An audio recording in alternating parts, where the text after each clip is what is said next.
Ao encontro do mestre. Às vésperas da partida em busca da gentilidade espanhola, eis que o apóstolo recebe uma carta comovente de Simão Pedro. O ex-pescador de Cafarnaum escrevia-lhe de Corinto, avisando sua próxima chegada à cidade imperial. A missiva era afetuosa e enternecedora, cheia de confidências amargas e tristes. Pedro confiava ao amigo suas derradeiras desilusões na Ásia e mostrava-se-lhe vivamente interessado pelo que lhe sucedera em Roma. Ignorando que o ex-rabino fora restituído à liberdade, procurava confortá-lo fraternalmente. Também ele, Simão, deliberara exilar-se junto dos irmãos da metrópole imperial, esperando ser útil ao amigo, em quaisquer circunstâncias. Ainda no mesmo documento íntimo, rogava aproveitasse o portador para comunicar aos confrades romanos o propósito de se demorar algum tempo entre eles. O convertido de Damasco leu e releu a mensagem amiga, altamente sensibilizado. Pelo emissário, irmão da igreja de Corinto, foi avisado de que o venerando apóstolo de Jerusalém chegaria ao porto de Hóstia dentro de 10 dias, mais ou menos. Não hesitou um momento. Lançou mão de todos os meios ao seu alcance, preveniu os íntimos e preparou uma casa modesta, onde Pedro pudesse alojar-se com a família. Criou o melhor ambiente para a recepção do respeitável companheiro.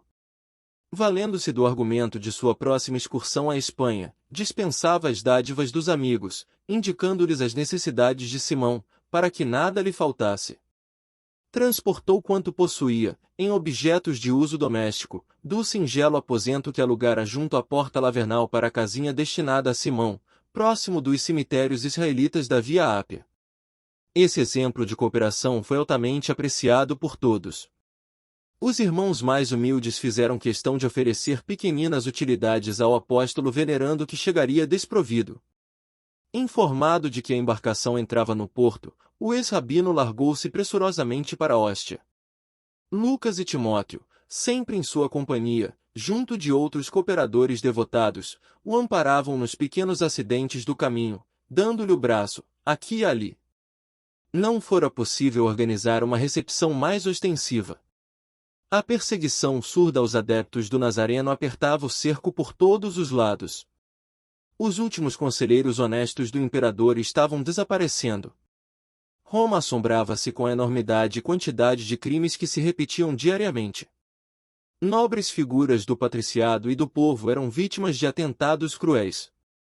A atmosfera de terror dominava todas as atividades políticas, e no cômputo dessas calamidades, os cristãos eram os mais rudemente castigados, em vista da atitude hostil de quantos se acomodavam com os velhos deuses e se regalavam com os prazeres de uma existência dissoluta e fácil.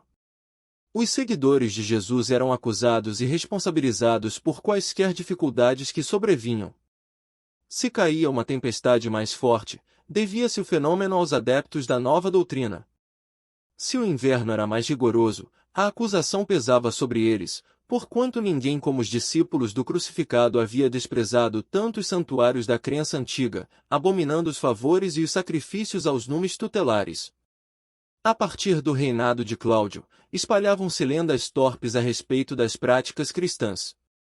A fantasia do povo, ávido das distribuições de trigo nas grandes festas do circo, imaginava situações inexistentes, gerando conceitos extravagantes e absurdos, com relação aos crentes do Evangelho. Por isso mesmo, desde o ano de 58, os cristãos imbeles eram levados ao circo como escravos revolucionários ou rebeldes, que deveriam desaparecer. A opressão agravara-se dia a dia. Os romanos mais ou menos ilustres, pelo nome ou pela situação financeira, que simpatizavam com a doutrina do Cristo, continuavam indenes de públicos vexames. Mas os pobres, os operários, os filhos da plebe, eram levados ao martírio, às centenas. Assim, os amigos do Evangelho não prepararam nenhuma homenagem pública à chegada de Simão Pedro.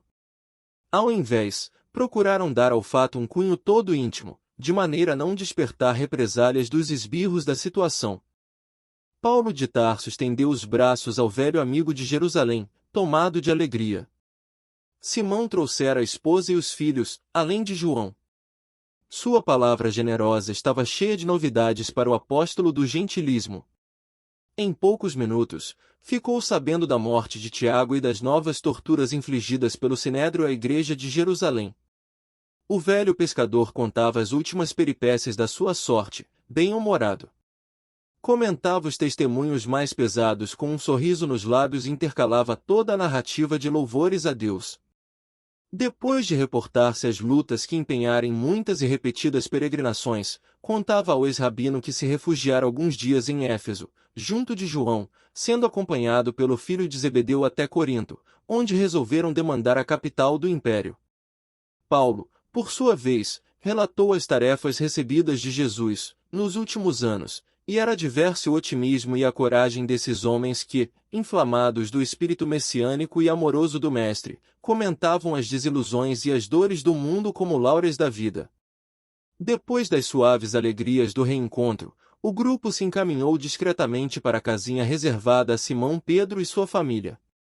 O ex-pescador, sentindo a excelência da acolhida carinhosa, não encontrava palavras para traduzir os júbilos d'alma. Como Paulo, quando chegou a Pousórios, tinha a impressão de estar num mundo diferente daquele em que viverá até então. Com a sua chegada, recrudesceram os serviços apostólicos, mas o pregador do gentilismo não abandonou a ideia de ir à Espanha.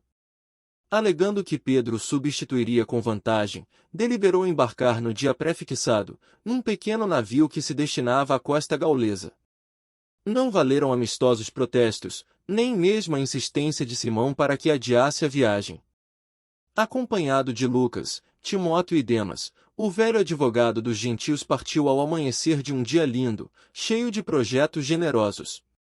A missão visitou parte das Gálias, dirigindo-se ao território espanhol, demorando-se mais na região de Tortosa.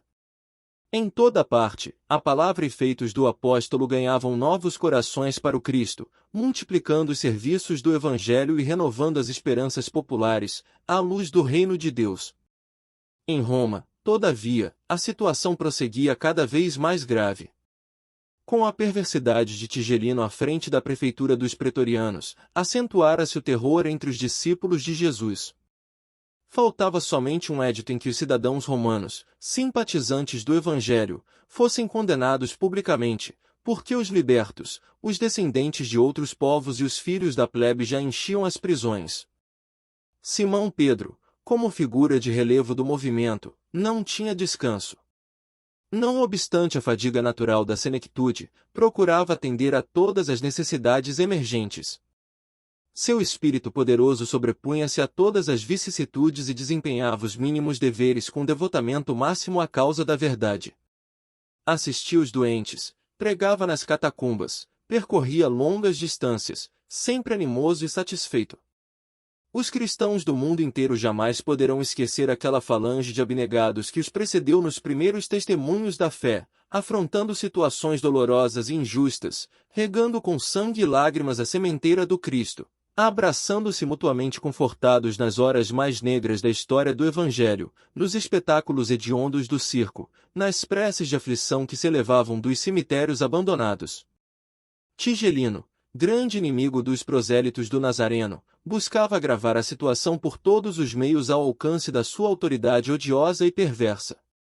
O filho de Zebedeu preparava-se para regressar à Ásia, quando um grupo de esbirros dos perseguidores o colheu em pregação carinhosa e inspirada, na qual se despedia dos confrades de Roma, com exortações de tocante reconhecimento a Jesus. Apesar das atenciosas explicações, João foi preso e esbordoado impiedosamente. E, com ele, dezenas de irmãos foram trancafiados nos cárceres imundos do Esquilino. Pedro recebeu a notícia dolorosamente surpreendido. Conhecia a extensão dos trabalhos que aguardavam na Ásia o companheiro generoso e rogou ao Senhor não o abandonasse, a fim de obter absolvição justa. Como proceder em tão difíceis circunstâncias? Recorreu às relações prestigiosas que a cidade lhe oferecia. Entretanto, seus afeiçoados eram igualmente pobres de influência política nos gabinetes administrativos da época. Os cristãos de posição financeira mais destacada não ousavam enfrentar a onda avassaladora, de perseguição e tirania. O antigo chefe da igreja de Jerusalém não desanimou. Precisava libertar o amigo, concorrendo, para isso, com todo o potencial de energia, na esfera de suas possibilidades. Compreendendo a timidez natural dos romanos simpatizantes do Cristo, buscou reunir apressadamente uma assembleia de amigos íntimos, para examinar o caso. No meio dos debates alguém se lembrou de Paulo. O apóstolo dos gentios dispunha na capital do império de grande número de afeiçoados eminentes. No caso da sua absolvição, a providência partirá do círculo dileto de Popéia Sabina. Muitos militares colaboradores de Afrânios Burros eram seus admiradores. Acácio Domício, que dispunha de valiosos empenhos junto dos pretorianos, era seu amigo dedicado e incondicional. Ninguém melhor que o ex-Tecelão de Tarso poderia incumbir-se da delicada missão de salvar o prisioneiro. Não seria razoável pedir sua ajuda? Comentava-se o caráter urgente da medida, mesmo porque numerosos cristãos morriam todos os dias na prisão do Esquilino, vítimas das queimaduras de azeite fervente. Tigelino e alguns comparsas da administração criminosa distraíam-se com os suplícios das vítimas. O azeite era lançado aos infelizes no poste do martírio. Outras vezes, os prisioneiros maniatados eram mergulhados em grandes barris de água em ebulição. O prefeito dos pretorianos exigia que os correligionários assistissem ao suplício, para escarmento geral. Os encarcerados acompanhavam as tristes operações, banhados em pranto silencioso. Verificada a morte da vítima, um soldado se encarregava de lançar as vísceras aos peixes famintos, nos tanques vastos das prisões odiosas. Dada a situação geral, apavorante, poder-se-ia contar com a intervenção de Paulo? A Espanha ficava muito distante. Era possível que a sua vinda não aproveitasse ao caso pessoal de João. Pedro, porém, considerou a oportunidade do recurso e advertiu que seguiriam trabalhando a favor do filho de Zebedeu. Nada impedia, porém, de recorrer desde logo para o prestígio de Paulo, ainda porque a situação piorava de instante a instante. Aquele ano de 64 começara com terríveis perspectivas. Não se podia dispensar um homem enérgico e resoluto à frente dos interesses da causa. Dado este parecer do venerando apóstolo de Jerusalém, a Assembleia concordou com a medida aventada. Um irmão que se tornará devotado cooperador de Paulo, em Roma, foi mandado à Espanha, com urgência. Esse emissário era Crescêncio, que saiu de Óstia, com enorme ansiedade, levando a missiva de Simão. O apóstolo dos gentios, depois de muito peregrinar, demorava-se em Tortosa, onde conseguirá reunir grande número de colaboradores devotados a Jesus. Suas atividades apostólicas continuavam ativas, conquanto atenuadas, em virtude do cansaço físico. O movimento das epístolas diminuíra, mas não se interrompera de todo atendendo à necessidade das igrejas do Oriente. Timóteo partirá da Espanha para a Ásia, carregado de cartas e recomendações amigas. Em torno do apóstolo agrupará-se novo contingente de cooperadores diligentes e sinceros. Em todos os recantos, Paulo de Tarso ensinava o trabalho e a renúncia, a paz da consciência e o culto do bem.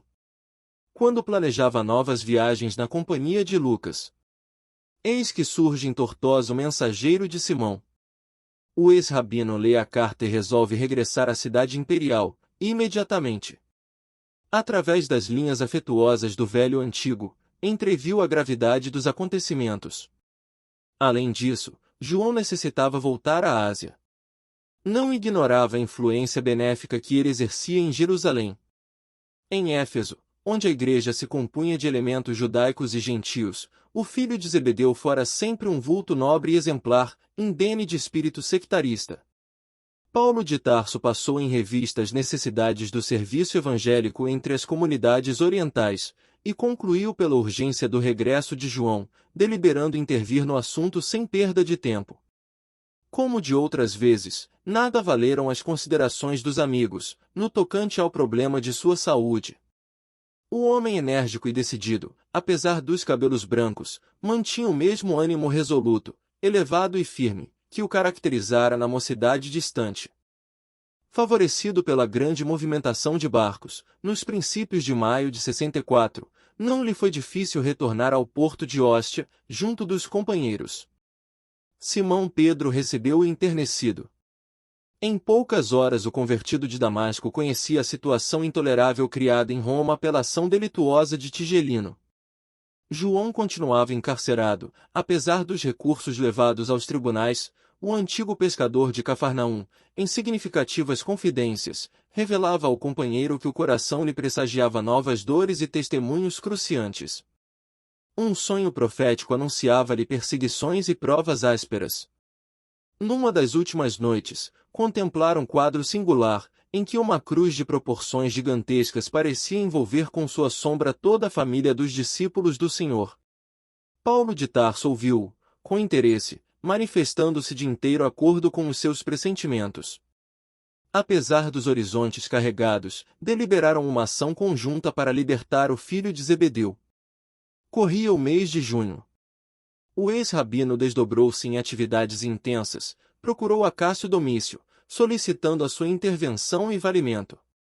Mais ainda, considerando que as providências morosas poderiam redundar num fracasso, auxiliado por amigos eminentes, procurou avistar-se com numerosos áulicos da corte imperial, chegando à presença de Popeia Sabina, a fim de rogar seus bons ofícios, no caso do filho de Zebedeu. A célebre favorita ouviu-lhe a confidência com enorme surpresa. Aquelas revelações de uma vida eterna, aquela concepção da divindade assustavam-na. Embora inimiga declarada dos cristãos, dada a simpatia que mantinha pelo judaísmo, Popeia impressionou-se com a figura cética do apóstolo e com os argumentos de reforço ao seu pedido. Sem ocultar sua admiração, prometeu atendê-lo, apontando desde logo as providências imediatas. Paulo retirou-se esperançoso da absolvição do companheiro, porque Sabina prometera libertá-lo dentro de 3 dias. Voltando à comunidade, deu ciência aos irmãos da entrevista que tivera com a favorita de Nero. Mas, terminada a exposição, notou, algo surpreso, que alguns companheiros reprovavam a sua iniciativa. Pediu, então, que o esclarecessem e justificassem quaisquer dúvidas. Surgiram fracas considerações que ele acolheu com a sua inesgotável serenidade. Alegava-se que não era louvável dirigir-se a uma cortesã dissoluta, para impetrar um favor. Semelhante proceder afigurava-se de Éfeso a seguidores do Cristo. Popeia era mulher de vida notadamente dissoluta, banqueteava-se nas orgias do Palatino, caracterizava-se por sua luxúria escandalosa. Seria razoável pedir-lhe proteção para os discípulos de Jesus? Paulo de Tarso aceitou as mofinas arguições com beatífica paciência e objetou, sensatamente: respeito e acato a vossa opinião, mas, antes de tudo, considero necessário libertar João. Fosse eu o prisioneiro e não haveria de julgar o caso tão urgente e tão grave. Estou velho, alquebrado, e, portanto, melhor me fora, e mais útil quiçá, meditar na misericórdia de Jesus, através das grades do cárcere. Mas João está relativamente moço, é forte e dedicado. O cristianismo da Ásia não pode dispensar-lhe atividade construtiva, até que outros trabalhadores sejam chamados à semeadura divina. Com referência às vossas dúvidas, porém, cumpre-me aduzir um argumento que requer ponderação. Por que considerais imprópria uma solicitação a Popeia Sabina? Teríeis a mesma ideia, se me dirigisse a Tigelino ou ao próprio imperador. Não serão eles vítimas da mesma prostituição que estigmatiza as favoritas de sua corte? Se combinasse com um militar embriagado, do Palatino, as providências imprescindíveis à libertação do companheiro, talvez aplaudisseis meu gesto, sem restrições. Irmãos, é indispensável compreender que a derrocada moral da mulher, quase sempre, vem da prostituição do homem. Concordo em que Popeia não é a figura mais conveniente ao feito, em virtude das inquietações da sua vida. Entretanto, é a providência que as circunstâncias indicaram e nós precisamos libertar o devotado discípulo do Senhor. Aliás, procurei valer-me de semelhantes recursos, recordando a exortação do Mestre, na qual recomenda ao homem granjear amigos com as riquezas da iniquidade 19. Considero que quaisquer relações com o Palatino constituem expressões da fortuna iníqua, mas suponho útil mobilizar os que se conservam mortos no pecado para algum ato de caridade e de fé, pelo qual se desliguem dos laços com o passado delituoso, auxiliados pela intercessão de amigos fiéis. A elucidação do apóstolo espalhou grande calma em todo o recinto. Em poucas palavras, Paulo de Tarso fizera ver, aos companheiros, transcendentes conclusões de ordem espiritual. A promessa não falhara. Em 3 dias o filho de Zebedeu era restituído à liberdade. João estava abatidíssimo. Os maus tratos, a contemplação dos quadros terríveis do cárcere, a expectação angustiosa, haviam-lhe mergulhado o espírito em perplexidades dolorosas. Pedro regozijava-se, mas o ex-rabino, atento à tensão ambiente, sugeriu o regresso do apóstolo Galileu à Ásia, sem perda de tempo. A igreja de Éfeso esperava, Jerusalém devia contar com a sua colaboração desinteressada e amiga. João não teve tempo para muitas considerações, porque Paulo, como que possuído de amargos pressentimentos, foi ao porto de Ostia para predispor o seu embarque, aproveitando um navio napolitano prestes a largar para Mileto. Colhido pelas providências e impossibilitado de resistir ao resoluto ex-rabino, o filho de Zebedeu embarcou em fins de junho de 64, enquanto os demais amigos permaneceriam em Roma para a boa batalha em prol do Evangelho. Quanto mais sombrios os horizontes, mais coeso se tornava o grupo dos irmãos na fé, em Cristo Jesus. Multiplicavam-se as reuniões nos cemitérios distantes e abandonados. Naqueles dias de sofrimentos, as pregações pareciam mais belas. Paulo de Tarso e os cooperadores desdobravam-se em edificações espirituais, quando a cidade foi sacudida, de súbito, por espantoso acontecimento. Na manhã de 16 de julho de 64 irrompeu violento incêndio nas proximidades do Grande Circo, abrangendo toda a região do bairro localizado entre o Célio e o Palatino. O fogo começara em vastos armazéns repletos de material inflamável e propagara-se com rapidez assombrosa. Debalde foram convocados os operários e homens do povo para atenuar-lhe a violência. Em vão a turba numerosa e compacta movimentou recursos para aliviar a situação. As labaredas subiam sempre, alastrando-se com furor, deixando montões de escombros e ruínas. Roma inteira acudia ver o sinistro espetáculo, já empolgada pelas suas paixões ameaçadoras e terríveis. O fogo, com prodigiosa rapidez, deu volta ao Palatino e invadiu o Velabro. O primeiro dia findava-se com angustiosas perspectivas. O firmamento cobria-se de fumo espesso, iluminando-se grande parte das colinas com o clarão odioso do incêndio terrível. As elegantes construções do Aventino e do Célio pareciam árvores secas de floresta em chamas. Acentuara-se a desolação das vítimas da enorme catástrofe. Tudo ardia nas adjacências do fórum. Começou o êxodo com infinitas dificuldades. As portas da cidade congestionavam-se de pessoas tomadas de profundo terror. Animais espavoridos corriam ao longo das vias públicas, como acossados por perseguidores invisíveis. Prédios antigos, de sólida construção, ruíam com sinistro estrondo. Todos os habitantes de Roma desejavam distanciar-se da zona comburente.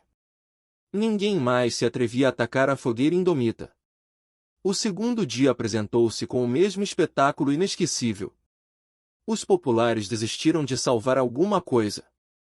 Contentavam-se em poder enterrar os mortos sem conta, encontrados nos locais de possível acesso. Dezenas de pessoas percorriam as ruas engargalhadas de horrível acento. A loucura generalizava-se entre as criaturas mais impressionáveis. Maçãs improvisadas conduziam feridos sem destino certo. Longas procissões invadiam os santuários para salvar as suntuosas imagens dos deuses. Milhares de mulheres acompanhavam a figura impassível dos numes tutelares, em dolorosas súplicas, fazendo votos de penosos sacrifícios, em vozes estentóricas. Homens piedosos apanhavam, no remoinho das multidões estonteadas, as crianças massacradas ou apenas feridas. Toda a zona de acesso à Via Ápia, em direção de Alba Longa, estava entupida de retirantes apressados e desiludidos. Centenas de mães gritavam pelos filhinhos desaparecidos, e não raro, tomavam-se providências, à pressa, para socorrer as que enlouqueciam. A população em peso desejava abandonar a cidade, ao mesmo tempo. A situação tornará-se perigosa. A turba amotinada atacava as liteiras dos patrícios. Somente os cavaleiros desassombrados conseguiam romper a mole humana, provocando novas blasfêmias e lamentações. O fogo já havia devorado, quase totalmente, os palacetes nobres e preciosos das Carinas e continuava destroçando os bairros romanos, entre os vales e as colinas, onde a população era muito densa. Durante uma semana, dia e noite, lavrou o fogo destruidor, espalhando desolações e ruínas. Das 14 circunscrições em que se dividia a metrópole imperial, apenas 4 ficaram incólumes. 3 eram uma aluvião de escombros fumegantes e as outras 7 conservavam tão só alguns vestígios dos edifícios mais preciosos. O imperador estava em Ácio, Antium, quando irrompeu a fogueira por ele mesmo idealizada, pois a verdade é que, desejoso de edificar uma cidade nova com os imensos recursos financeiros que chegavam das províncias tributárias, projetara um incêndio famoso, assim vencendo a oposição do povo, que não desejava a transferência dos santuários. Além dessa medida de ordem urbanística, o filho de Agripina caracterizava-se, em tudo, pela sua originalidade satânica. Presumindo-se genial artista, não passava de monstruoso histrião, assinalando a sua passagem pela vida pública com crimes indeléveis e odiosos.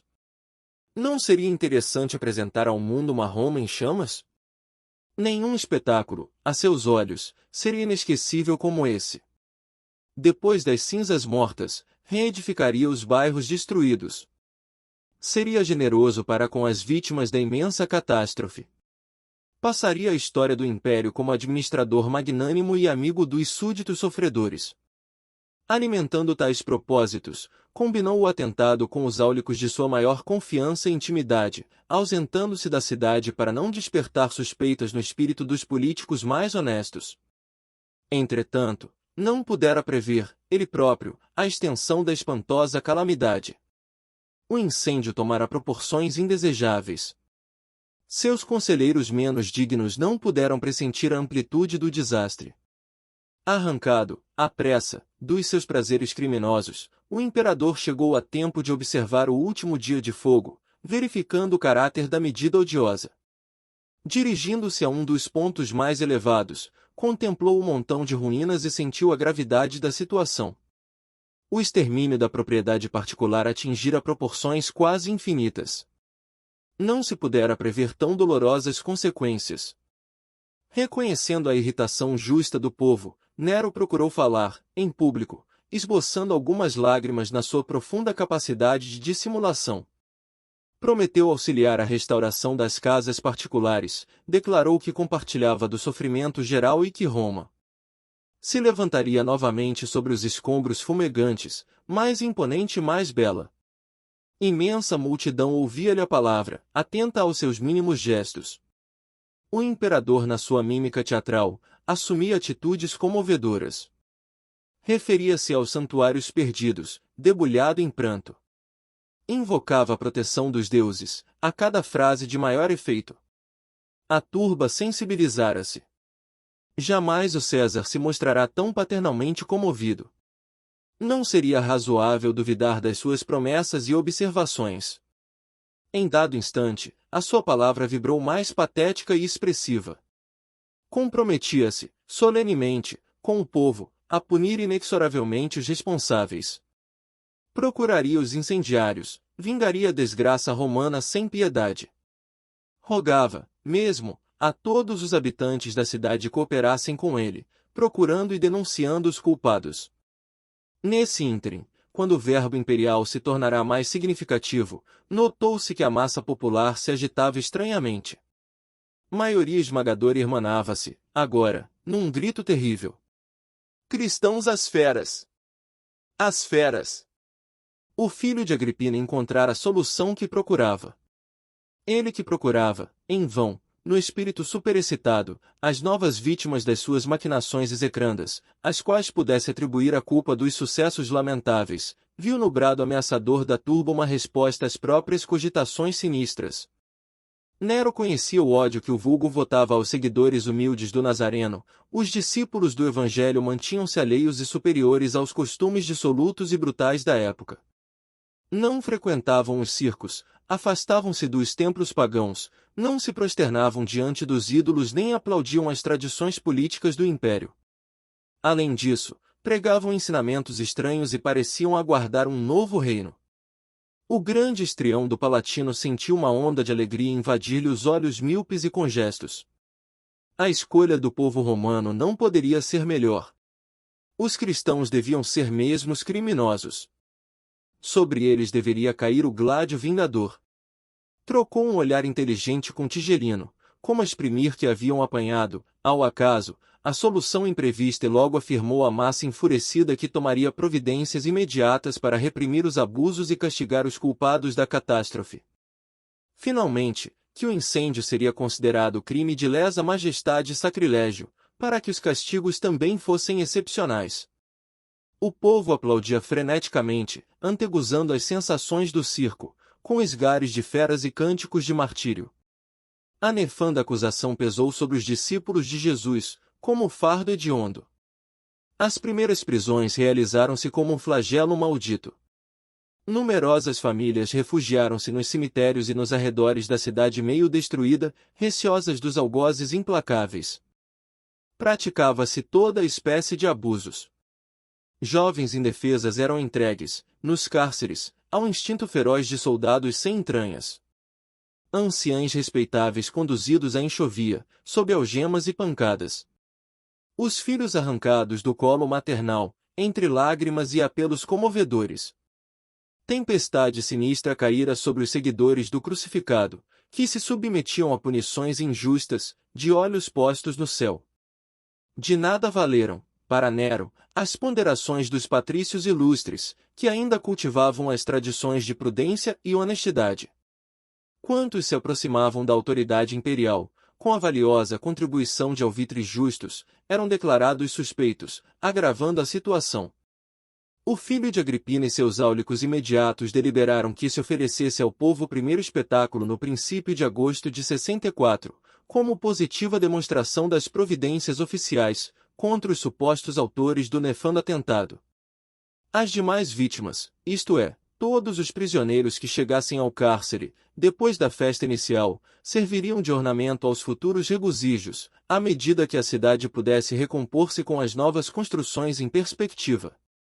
Para isso, determinará-se a reedificação imediata do grande circo.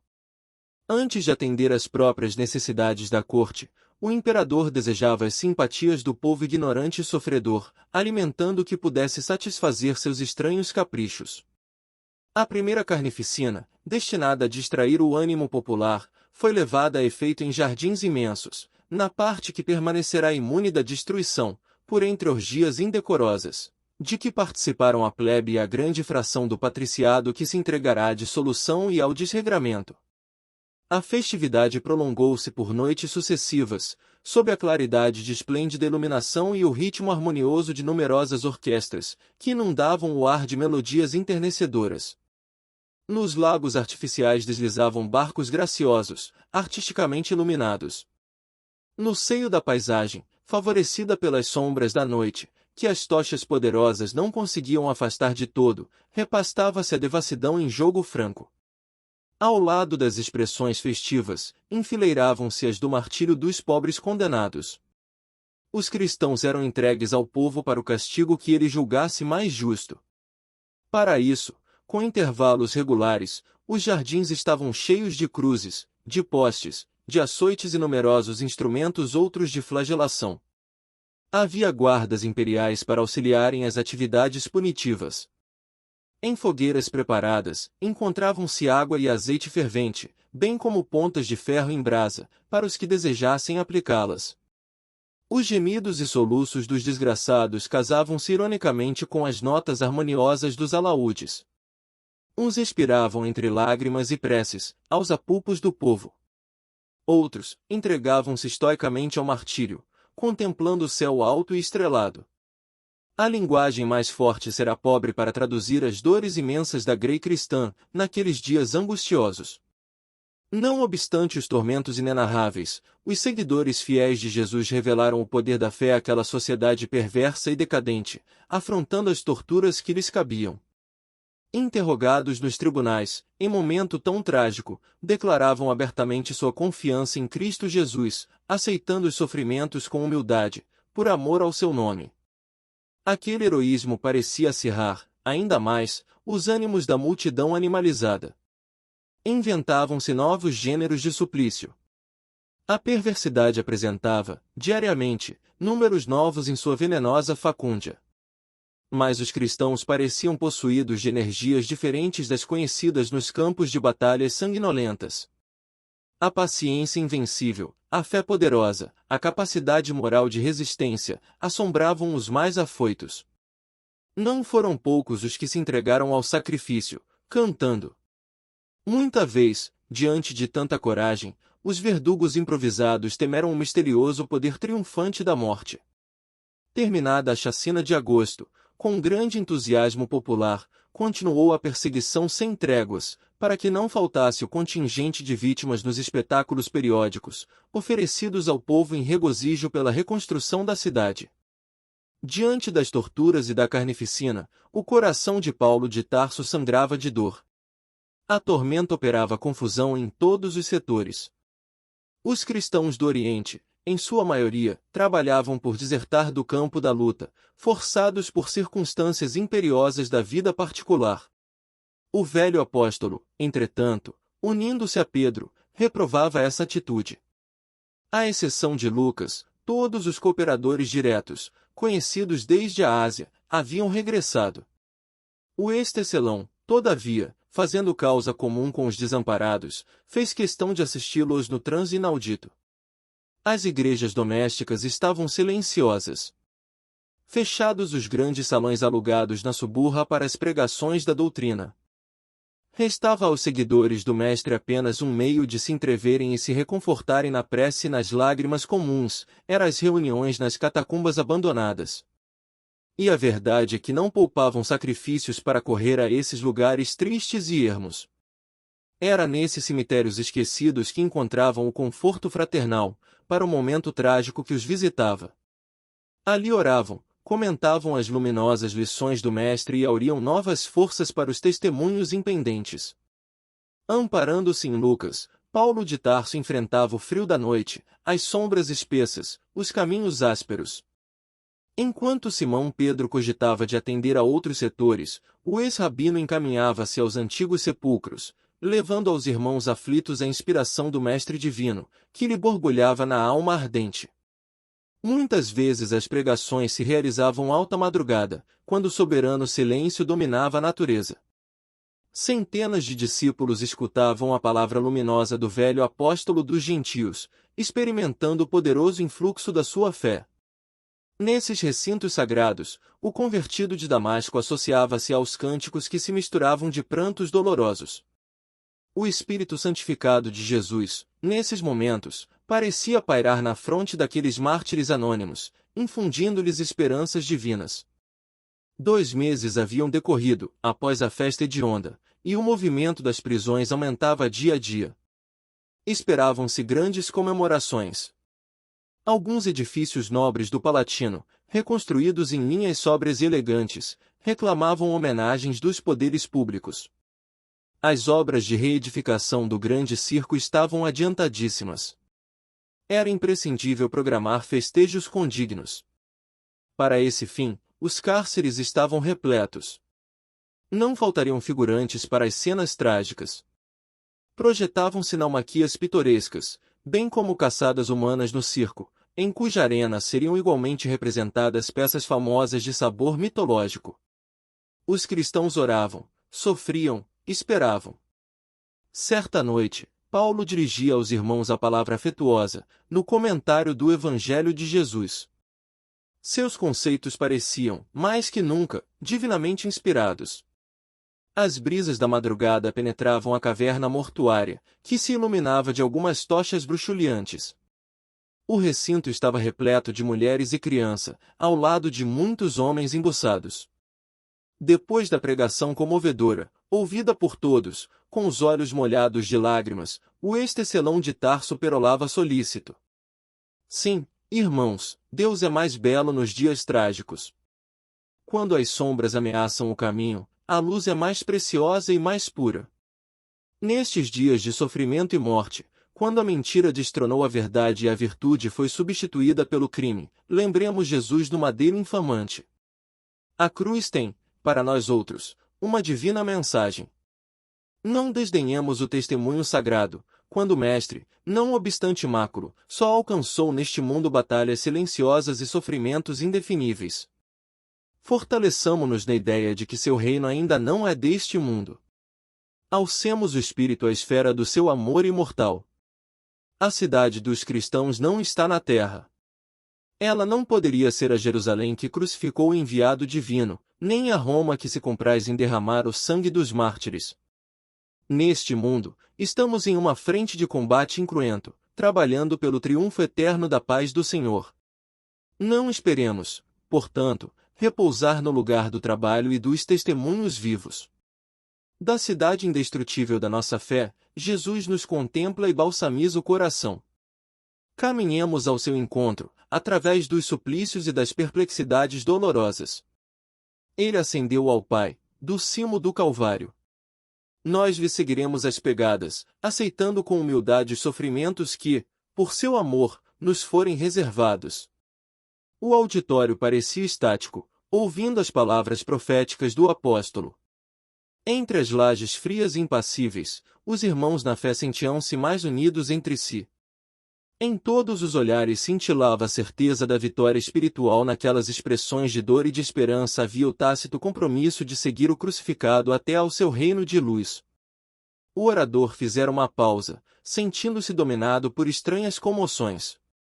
Nesse instante inesquecível, um magote de guardas rompeu afoito no recinto. O centurião Volúnio, à testa da patrulha armada, fazia intimações em alta voz, enquanto os crentes pacíficos estarreciam surpresos. Em nome de César! Bradava o preposto imperial, exultando de contentamento. E ordenando aos soldados que fechassem o círculo em torno dos cristãos indefesos, continuava gritando de modo espetacular. E que ninguém fuja! Quem o tentar, morre como um cão. Apoiando-se a forte cajado, pois, nessa noite não tivera a companhia de Lucas, Paulo, ereto, evidenciando sua energia moral, exclamou firmemente. E quem vos disse que fugiríamos? Ignorais, porventura, que os cristãos conhecem o Mestre a quem servem. Sois emissário de um príncipe do mundo, que estes sepulcros esperam. Mas nós somos trabalhadores do Salvador magnânimo e imortal. Volúnio fitou-o surpreso. Quem seria aquele velho, cheio de energia e combatividade? Apesar da admiração que lhe inspirava, o centurião manifestou seu desagrado num sorriso de ironia. Medindo o ex-rabino de alto a baixo, com olhar de profundo desprezo, acrescentou. Atentem bem no que aqui dizem e fazem. E depois de uma gargalhada, dirigiu-se a Paulo com insolência. Como ousas afrontar a autoridade de Augusto? Devem existir, de fato, diferenças singulares entre o imperador e o crucificado de Jerusalém. Não sei onde estaria seu poder de salvação para deixar suas vítimas ao abandono, no fundo dos cárceres ou nos postes do martírio. Essas palavras eram pontilhadas de mordaz ironia, mas o apóstolo respondeu com a mesma nobreza de convicção. Enganai-vos, centurião. As diferenças são apreciáveis. É que vós obedeceis a um infeliz e odiento perseguidor e nós trabalhamos por um Salvador que ama e perdoa. Os administradores romanos, impensadamente, poderão inventar crueldades. Mas Jesus nunca cessará de nutrir a fonte das bênçãos. A resposta produzira grande sensação no auditório. Os cristãos pareciam mais calmos e confiantes, os soldados não ocultavam a enorme impressão que os dominava. O centurião, embora reconhecendo o desassombro daquele espírito varonil, não queria parecer fraco aos olhos dos subalternos e exclamou irritado. Vamos, Lucílio, 3 bastonadas neste velho atrevido. O nomeado avançou para o apóstolo, impassível. Ante a admiração silenciosa dos presentes, o bastão zuniu no ar, bateu em cheio no rosto do apóstolo que, nem por isso, se alterou. As 3 pancadas foram rápidas. No entanto, um filete de sangue lhe escorria da face dilacerada. O ex-rabino, a quem haviam tomado o cajado de apoio, mantinha-se de pé com certa dificuldade, mas sem trair o bom ânimo que lhe caracterizava a alma enérgica. Fixou os verdugos com firmeza e sentenciou: não podeis ferir senão o corpo. Podereis amarrar-me de pés e mãos, quebrar-me a cabeça, mas as minhas convicções são intangíveis, inacessíveis aos vossos processos de perseguição. Diante de tanta serenidade, Volúnio quase recuou aterrado. Não podia compreender aquela energia moral que se lhe deparava aos olhos cheios de espanto. Começava a acreditar que os cristãos, desprotegidos e anônimos, retinham um poder que a sua inteligência não lograva atingir. Impressionando-se com semelhante resistência, organizou, à pressa, as filas dos pobres perseguidos, que, humildes, obedeciam sem vacilar. O velho apóstolo tarcense tomou lugar entre os prisioneiros sem trair o mínimo gesto de enfado ou rebeldia. Observando atentamente a conduta dos guardas, exclamou, quando se deslocava o bloco de vítimas e verdugos, ao primeiro contato com o relento frio da madrugada: exigimos o máximo respeito para com as mulheres e crianças. Ninguém ousou responder à observação, articulada em tom grave de advertência. O próprio Volúnio parecia obedecer inconscientemente às admoestações daquele homem de fé poderosa e invencível. O grupo marchou em silêncio, atravessando as estradas desertas, chegando à prisão mamertina quando listravam o horizonte os primeiros clarões da aurora. Atirados, previamente, num pátio escuro, até serem alojados individualmente nas divisões gradeadas e infectas, os discípulos do Senhor aproveitaram esses rápidos momentos para conforto mútuo, para trocarem ideias e conselhos edificantes. Paulo de Tarso, todavia, não descansou. Solicitou audiência ao administrador da prisão, prerrogativa conferida ao seu título de cidadania romana, sendo prestes atendido.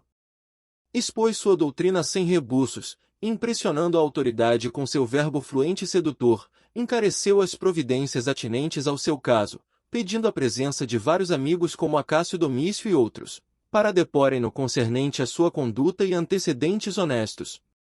O administrador vacilava na resolução a tomar. Tinha ordens terminantes de recolher ao cárcere todos os componentes de assembleias que se filiassem à crença perseguida e execrada. No entanto, as determinações de ordem superior continham certas restrições, no sentido de preservar, de algum modo, os humilhores. Humilhores eram as pessoas de condição humilde sem qualquer título de dignidade social. Nota de Emanuel. Aos quais a corte oferecia recursos de liberdade, caso prestassem juramento a Júpiter, abjurando Cristo Jesus. Examinando os títulos de Paulo e conhecendo, através de seus informes verbais, as prestigiosas relações de que podia dispor nos círculos romanos, o chefe da prisão mamertina resolveu consultar Acácio Domício sobre as providências cabíveis no caso. Chamado ao estudo da questão, o amigo do apóstolo compareceu solícito, procurando falar com o prisioneiro, depois de longa entrevista com o diretor da prisão. Domício explicou ao benfeitor que a situação era muito grave. Que o prefeito dos pretorianos estava investido de plenos poderes para dirigir a campanha como melhor entendesse. Que toda a prudência era indispensável e que, como último recurso, só restava um apelo à magnanimidade do imperador, perante quem o apóstolo devia comparecer para defender-se pessoalmente, caso fosse deferida a petição apresentada a César naquele mesmo dia. Ouvindo essas ponderações, o ex-rabino recordou que uma noite, em meio à tempestade, entre a Grécia e a ilha de Malta, ouvirá a voz profética de um mensageiro de Jesus, que lhe anunciava o comparecimento perante César, sem esclarecer os motivos do evento. Não seria aquele o momento previsto? Milhares de irmãos estavam presos ou em extrema desolação. Acusados de incendiários, não haviam encontrado uma voz firme e resoluta que lhes advogasse a causa com o preciso desassombro. Percebia em Acácio a preocupação pela sua liberdade. Mas, por trás das insinuações delicadas, havia um convite discreto para que ocultasse a sua fé perante o imperador, na hipótese de ser admitido à real entrevista. Compreendia os receios do amigo, mas, intimamente, desejava alcançar a audiência de Nero, a fim de esclarecê-lo quanto aos sublimes princípios do cristianismo. Constituir-se-ia advogado dos irmãos perseguidos e desditosos. Afrontaria de face a tirania ovante, clamaria pela retificação do seu ato injusto. Se fosse novamente preso, voltaria ao cárcere com a consciência edificada no cumprimento de um sagrado dever. Depois de rápida meditação sobre a conveniência do recurso que lhe parecia providencial, insistiu com Domício para que o patrocinasse com os empenhos ao seu alcance. O amigo do apóstolo multiplicou atividades pessoais para alcançar os fins em vista. Valendo-se do prestígio de todos os que viviam em condições de subalternidade junto do imperador, conseguiu a desejada audiência para que Paulo de Tarso se defendesse, como convinha, no apelo direto à autoridade de Augusto. No dia aprazado, foi conduzido entre guardas, à presença de Nero, que o recebeu curioso num vasto salão onde costumava reunir os favoritos ociosos da sua corte criminosa e excêntrica. Interessava-lhe a personalidade do ex-rabino. Queria conhecer o homem que mobilizara grande número de seus íntimos para apoiar-lhe o recurso. A presença do apóstolo dos gentios causou-lhe enorme decepção. Que valor poderia ter aquele velho insignificante e franzino? Ao lado de Tigelino e de outros conselheiros perversos, fixou ironicamente a figura de Paulo.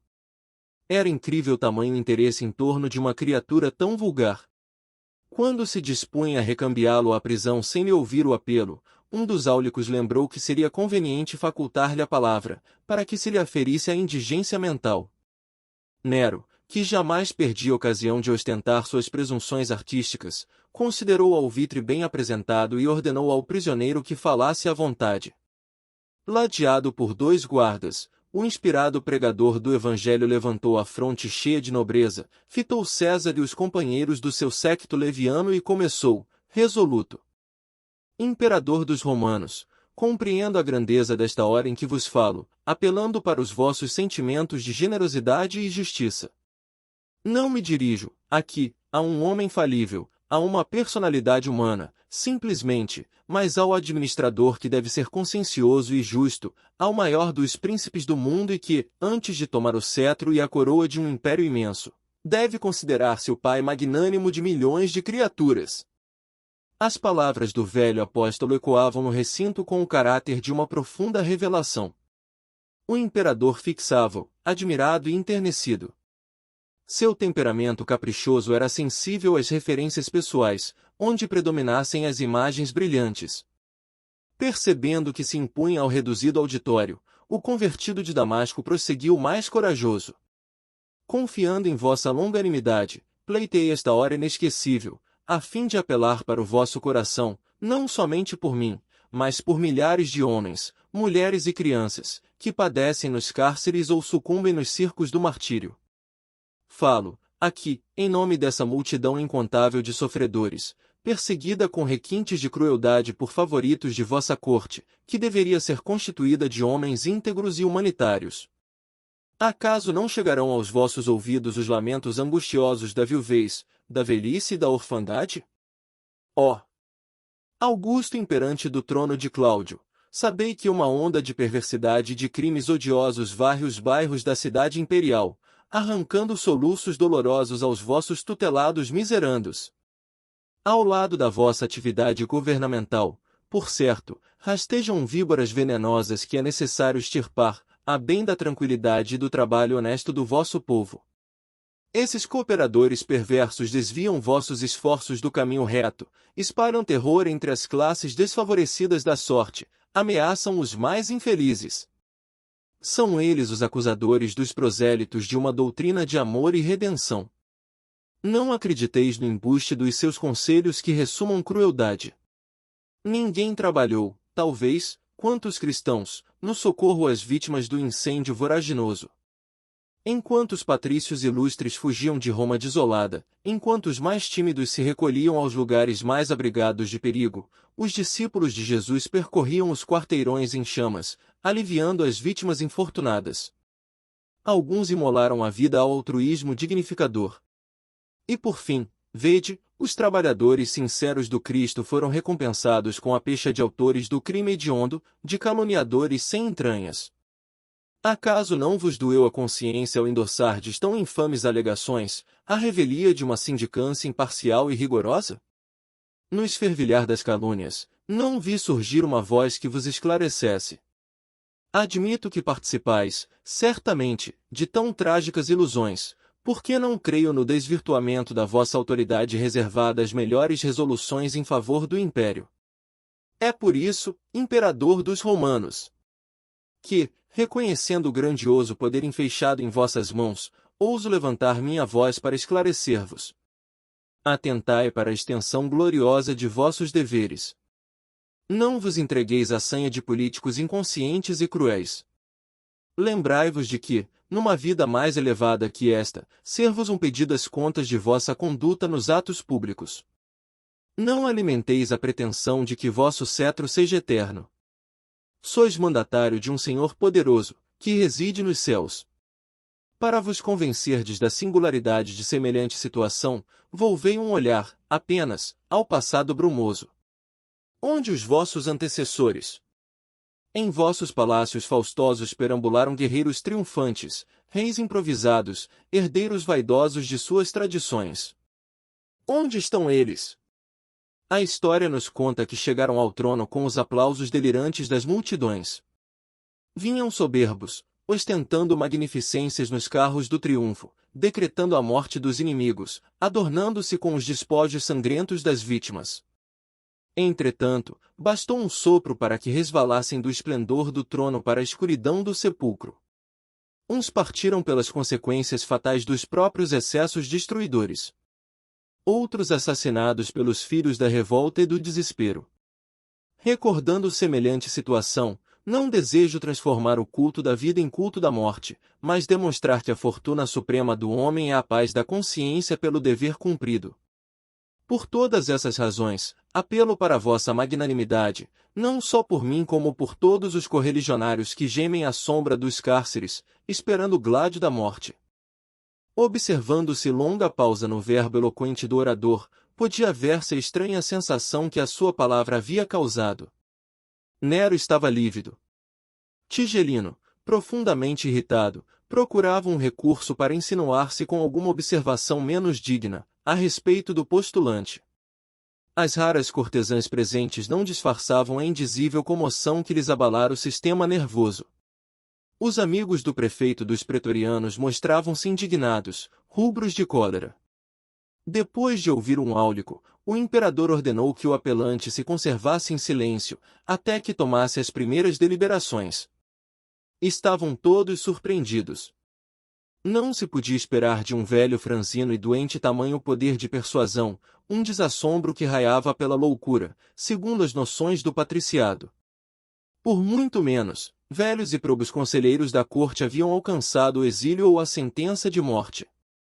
O filho de Agripina parecia abalado. Não mais assentava no olho a impertinente esmeralda, à guisa de monóculo.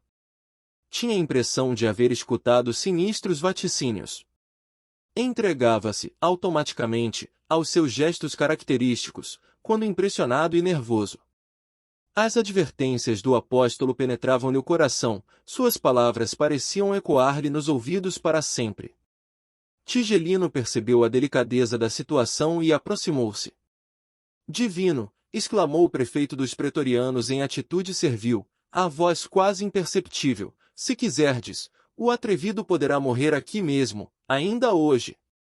Não, não, redarguiu Nero comovido, este homem é dos mais perigosos que tenho encontrado. Ninguém, como ele, ousou comentar a presente situação nestes termos. Vejo, por detrás da sua palavra, muitos vultos talvez eminentes, que, conjugando valores, poderiam fazer-me grande mal. Concordo, disse o outro hesitante, em voz muito baixa. Assim, pois, continuou o imperador prudentemente, é preciso parecer magnânimo e sagaz. Dar-lhe-ei o perdão, por agora, recomendando que não se afaste da cidade, até que se esclareça de toda a situação dos seguidores do cristianismo. Tigelino escutava com um sorriso ansioso, enquanto o filho de Agripina rematava em voz sumida. Mas vigiarás seus menores passos, mantê-lo-ás em custódia oculta, e quando vier a festividade da reconstrução do grande circo, aproveitaremos a oportunidade para despachá-lo a lugar distante, onde deverá desaparecer para sempre. O odioso prefeito sorriu e acentuou. Ninguém resolveria melhor o intrincado problema. Terminada a breve conversação, imperceptível aos demais, Nero declarou, com enorme surpresa dos palacianos, conceder ao apelante a liberdade que pleiteava em sua primeira defesa, mas reservava o ato de absolvição para quando se apurasse definitivamente a responsabilidade dos cristãos. Dessarte, o defensor do cristianismo poderia permanecer em Roma, à vontade, submetendo-se, contudo, ao compromisso de não se ausentar da sede do império, até que seu caso pessoal fosse bastantemente esclarecido. O prefeito dos pretorianos lavrou a sentença em pergaminho. Paulo de Tarso, por sua vez, estava confortado e radiante. O caviloso monarca pareceu-lhe menos mal, digno de amizade e reconhecimento. Sentia-se possuído de grande alegria, por isso que os resultados da sua primeira defesa eram de molde a proporcionar nova esperança aos seus irmãos na fé. Paulo retornou ao cárcere, ficando o administrador notificado das últimas disposições a seu respeito. Só então lhe deram liberdade. Assaz esperançado, procurou os amigos. Mas, por toda parte, só encontrava desoladoras notícias. A maioria dos colaboradores mais íntimos e prestimosos haviam desaparecido, presos ou mortos. Muitos haviam debandado, temerosos do extremo sacrifício.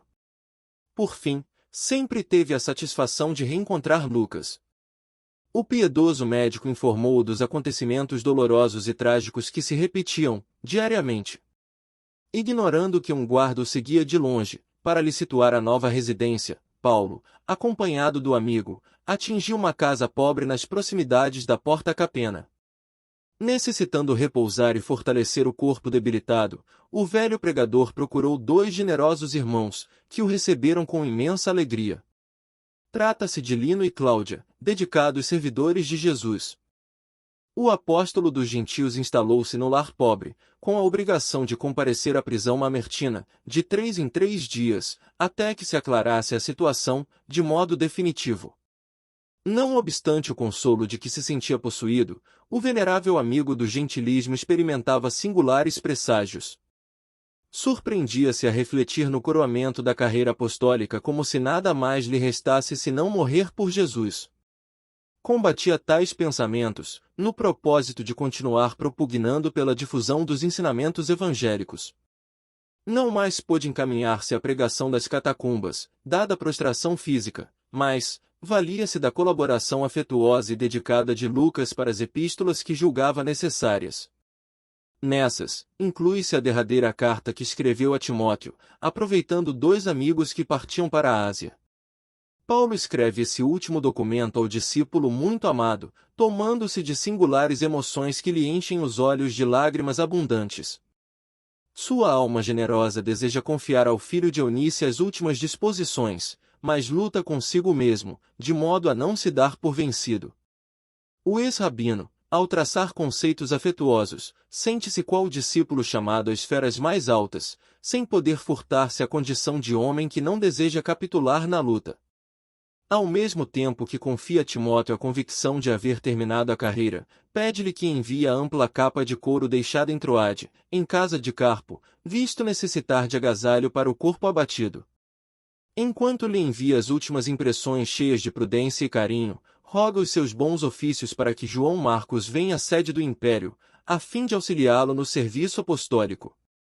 Quando a mão trêmula e rugosa escreve melancolicamente: Só Lucas está comigo, segunda Epístola a Timóteo, 4h11, nota de Emanuel, o convertido de Damasco interrompe-se para chorar sobre os pergaminhos. Nesse instante, porém, sente afagar-lhe a fronte como um flabelo de asas que adejassem de leve. Brando conforto lhe invade o coração amoroso e intrépido. Nesse ponto da carta, recobra novo ânimo e volta a demonstrar decisão de luta, terminando com as recomendações atinentes às necessidades da vida material e aos seus labores evangélicos. Paulo de Tarso, entretanto, entrega a missiva a Lucas para expedi-la, sem conseguir disfarçar os seus lúgubres pressentimentos. Em vão, o carinhoso médico e devotado amigo procura desfazer aquelas apreensões. Debalde, Lino e Cláudia tentam distraí-lo. Embora não abandonasse os trabalhos condizentes com a nova situação, o velho apóstolo mergulhou-se em profundas meditações, das quais apenas se forrava para atender às necessidades triviais. Efetivamente, decorridas algumas semanas após a carta a Timóteo, um grupo armado visitou a residência de Lino, depois de meia-noite, na véspera das grandes festividades com que a administração pública desejava assinalar a reconstrução do grande circo. O dono da casa, a esposa e Paulo de Tarso foram presos, escapando Lucas pelo fato de pernoitar em outra parte. As 3 vítimas foram conduzidas a um cárcere do Monte Esquilino, dando provas de poderosa fé em face do martírio que começava. O apóstolo foi atirado a uma cela escura e incomunicável, os próprios soldados se intimidavam da sua coragem. Ao despedir-se de Lino e sua mulher, enquanto esta se desfazia em lágrimas, o valoroso pregador abraçava-os dizendo: tenhamos coragem. Esta deve ser a última vez em que nos saudamos com os olhos materiais. Mas havemos de avistar-nos no reino do Cristo. O poder tirânico de César não atinge senão o corpo miserável. Em virtude de ordem expressa de Tigelino, o prisioneiro ficou insulado de todos os companheiros. Na escuridão do cárcere, que mais se assemelhava a uma cova úmida, deu um balanço retrospectivo em todas as atividades de sua vida, entregando-as a Jesus, inteiramente confiado na sua divina misericórdia. Desejou sinceramente permanecer junto dos irmãos que, por certo, se destinavam aos espetáculos nefandos do dia imediato, esperando com eles comungar a hóstia dos martírios, quando chegasse a hora extrema. Não pôde dormir, a considerar as horas transcorridas desde o momento da prisão, e concluiu que o dia do sacrifício estaria iminente. Nenhuma réstia de luz penetrava o cubículo infecto e acanhado. Percebia, somente, vagos rumores longínquos, que lhe davam ideia da aglomeração popular nas vias públicas. As horas passaram em expectativas que pareciam intermináveis. Depois de angustioso cansaço, conseguiu algumas horas de sono. Acordou, mais tarde, já incapacitado de calcular as horas decorridas. Tinha sede e fome, mas orou com fervor, sentindo que fluíam brandas consolações para sua alma, das fontes da providência invisível. No fundo, estava preocupado com a situação dos companheiros. Um guarda o informara de que enorme contingente de cristãos seria levado ao circo e ele sofria por não ter sido chamado a perecer com os irmãos, na arena do martírio, por amor a Jesus. Mergulhado nessas reflexões, não tardou a sentir que alguém abria, cautelosamente, a porta da enxovia. Conduzido ao exterior, o ex-rabino defrontou 6 homens armados que o aguardavam junto de um veículo de regulares proporções. Ao longe, no horizonte pontilhado de estrelas, delineavam-se os tons maravilhosos da madrugada próxima. O apóstolo, silencioso, obedeceu à escolta. Ataram-lhe as mãos calejadas, brutalmente, com grosseiras cordas. Um vigilante noturno, visivelmente embriagado, aproximou-se e escarrou-lhe na face. O ex-rabino recordou os sofrimentos de Jesus e recebeu o insulto sem revelar o mínimo gesto de amor próprio ofendido. Mais uma ordem tomou lugar no veículo, junto dos 6 homens armados que o observavam, admirados de tanta serenidade e coragem. Os cavalos trotaram lépidos como se quisessem atenuar a friagem úmida da manhã.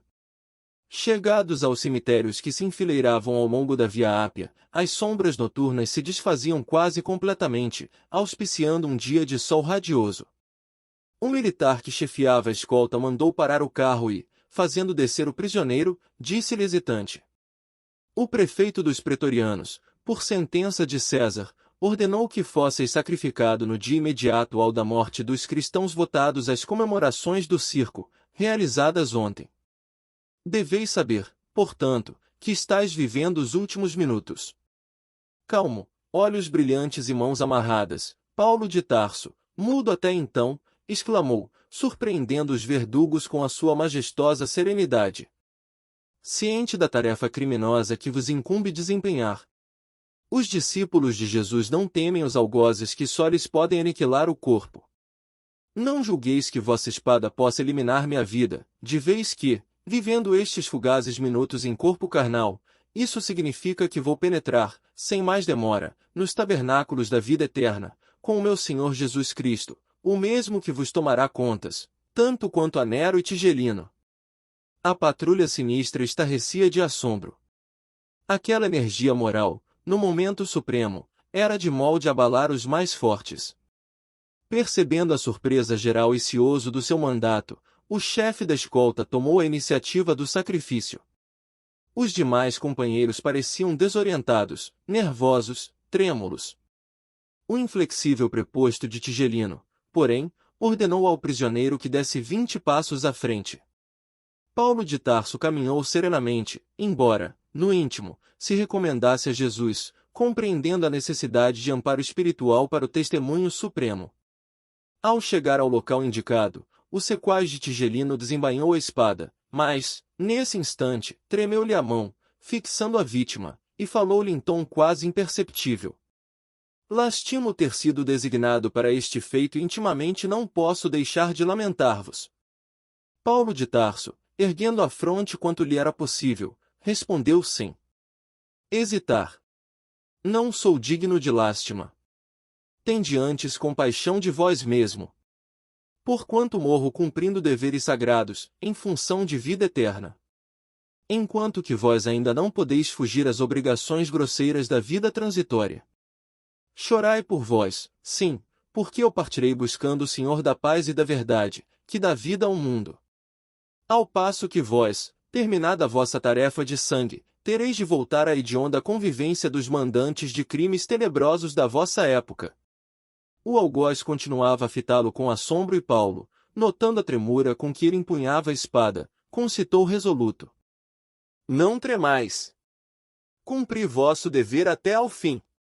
Um golpe violento fendeu-lhe a garganta, seccionando quase inteiramente a velha cabeça que se nevara aos sofrimentos do mundo.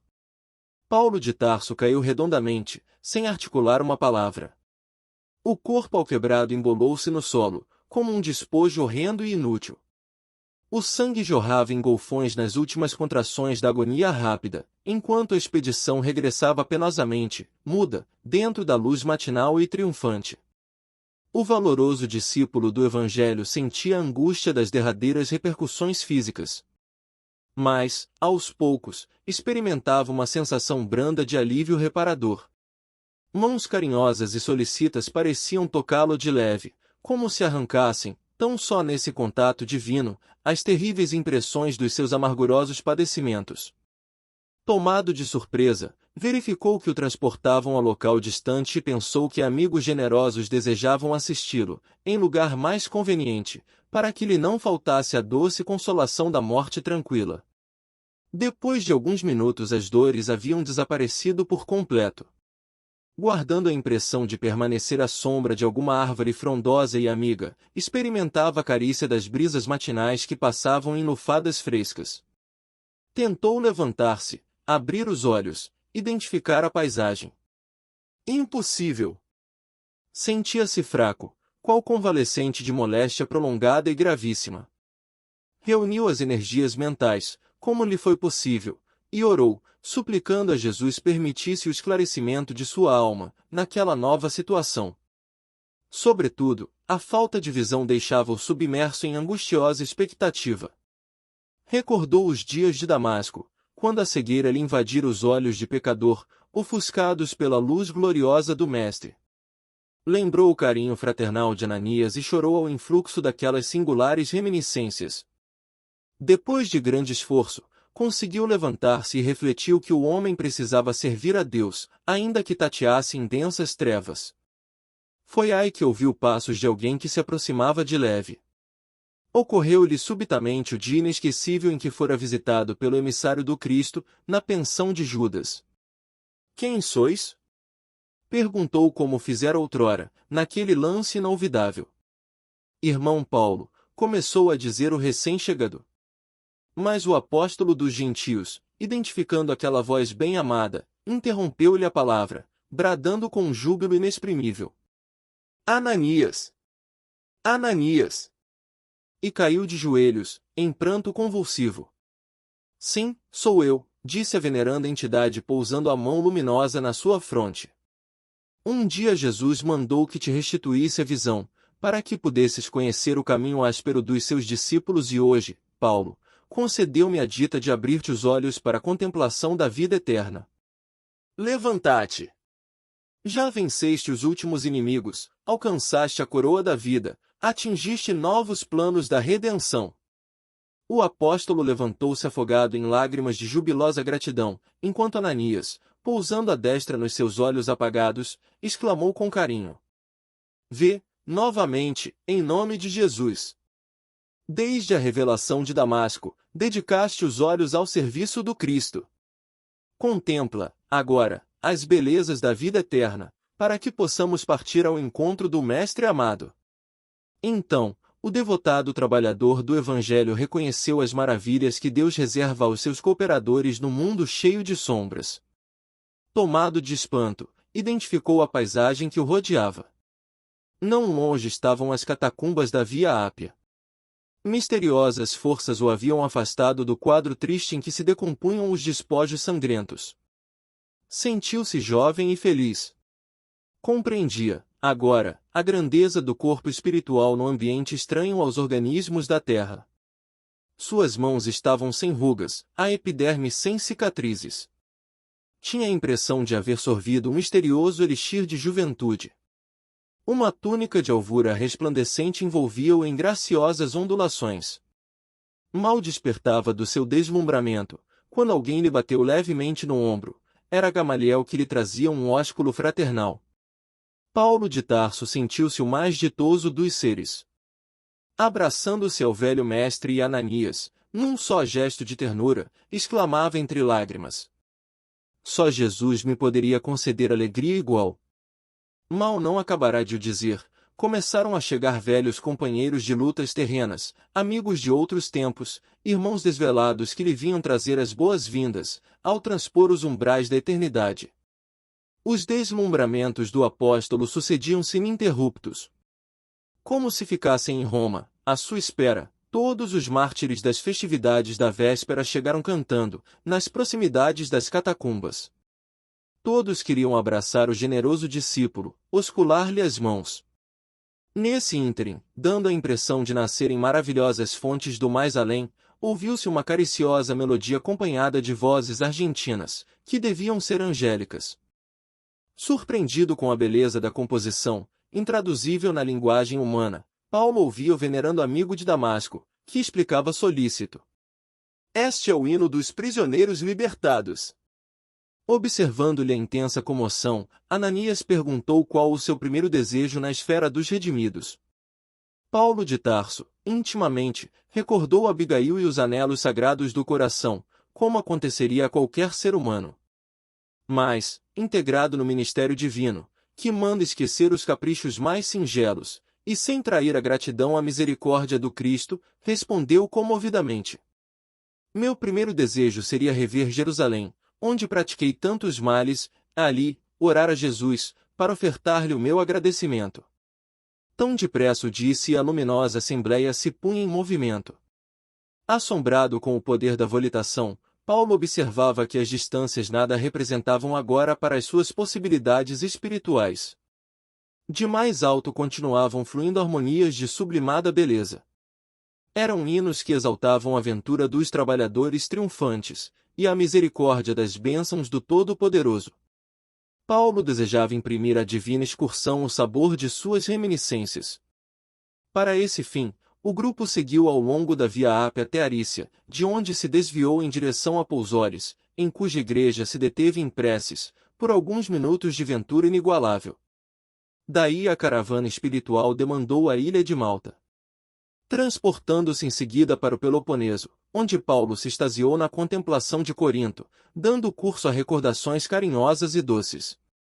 Inflamados de entusiasmo fraternal, os componentes da caravana acompanhavam o valoroso discípulo no caminho das sagradas lembranças que lhe vibravam no coração.